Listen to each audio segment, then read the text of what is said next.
Good morning. I'm going to show you how to make a home-cooked shabu-shabu. Something very simple and very easy to do.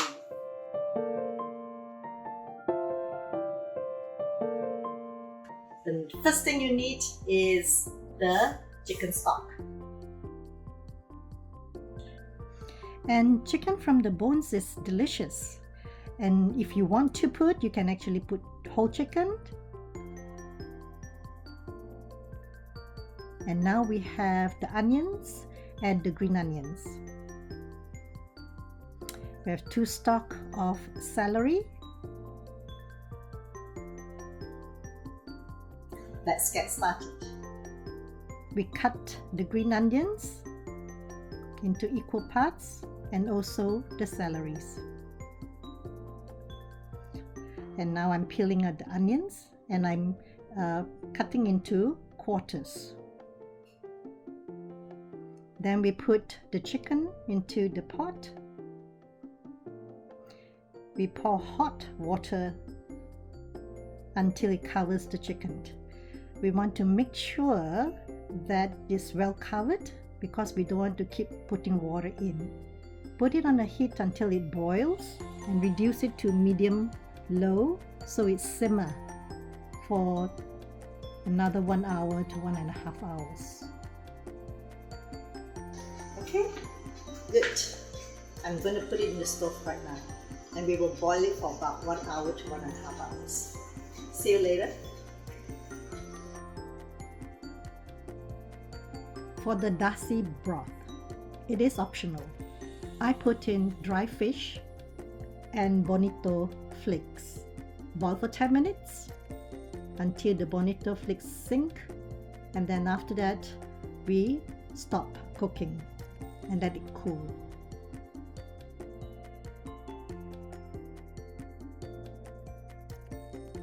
Now we're going to make the ponzu sauce.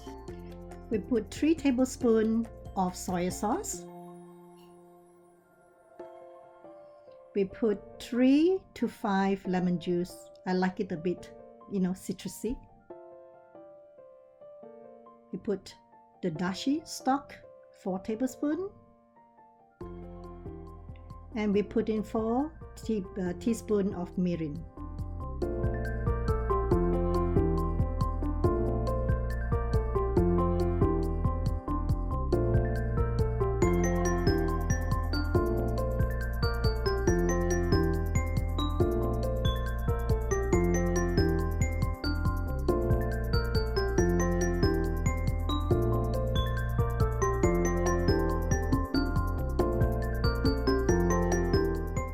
Hello, now we're going to make the sauce for the shabu-shabu. So number 1 is the sesame sauce and then the mirin sauce.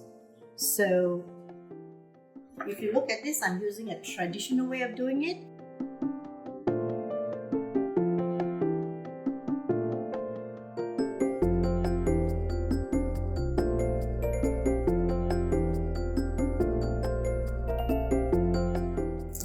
I'm going to continue grinding it, but before that, for modern days, you may want to use the blender. Just steps real quick on it. And it's done. Okay, now we're going to make the sauce.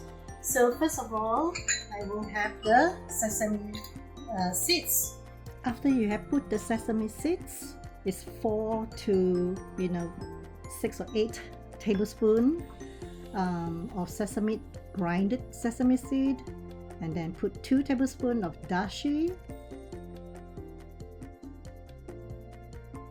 2 teaspoons of rice vinegar,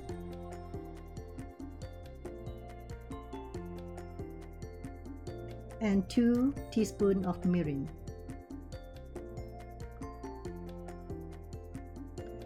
I put 2 teaspoons of lime or lemon juice and stir it well. And if it is too liquidy, what you need to do is, I like to add more sesame seed because my dear husband likes it a little bit thicker.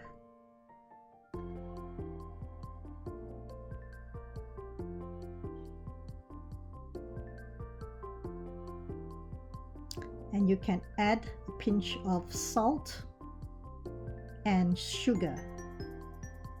And our family, we like it a little bit sweet. Then we add miso into it. Miso give it the saltiness, which is wonderful. Now is for part 3, which is the vegetable. We want to have the cabbage, white cabbage, which is most important, together with the spinach. And the other greens is up to the family, what you like to eat. And we have different types of mushrooms. When we cut the cabbage, we separate the hard part of the stem aside so we can cook it first.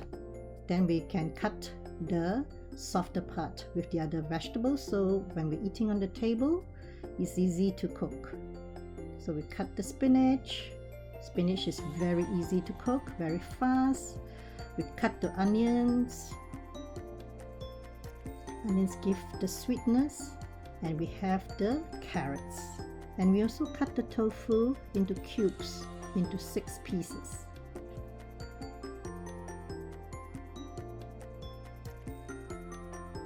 This is the setup for the shabu-shabu. So we are right now outside in the veranda. So if you look over here, this is the vegetables prepared, all cut up. And this is the shabu-shabu beef that you can buy and slice thinly. And this is the udon. And then this is the ponzu sauce and the sesame sauce. And this is the daikon that we put into the ponzu later. And we also have the tofu, yes, and we have rice over here, and I have a mixed rice with brown rice over here. And over here we have the dashi sauce, so this is more of the fish sauce and the seaweed. So you can choose whichever you want over at the chicken stock or at the dashi. And the chicken stock is more of the Kemang Suparno home recipe. So dear, would you like to come and join us for the meal? Yes. Yes. So yes. So we're going to have a feast over here, and I hope that you will have the same wonderful time with your family. May God bless you, and may you have a good time eating together.